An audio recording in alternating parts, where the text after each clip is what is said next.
ఆలయాలకి వెళ్ళి అపచారం చేయకూడదు. ఉపచారం మాట దేవుడెరుగు.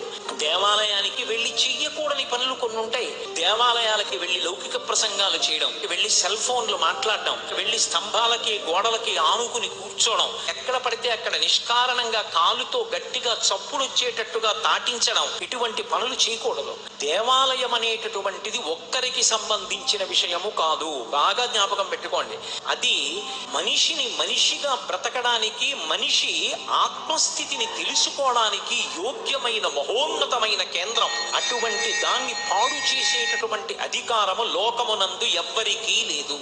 ఎవరైనా సరే దేవాలయ వ్యవస్థని రక్షించడానికే ప్రయత్నించాలి తప్ప దేవాలయ వ్యవస్థని పాడు చేసేటటువంటి ప్రయత్నం చేయకూడదు.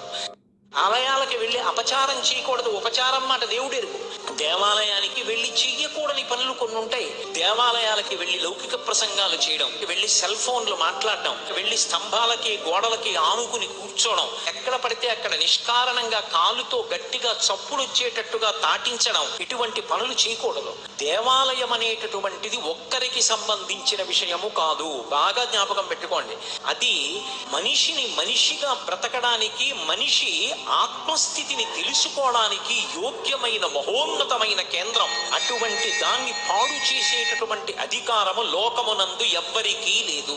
ఎవరైనా సరే దేవాలయ వ్యవస్థని రక్షించడానికే ప్రయత్నించాలి తప్ప దేవాలయ వ్యవస్థని పాడు చేసేటటువంటి ప్రయత్నం చేయకూడదు.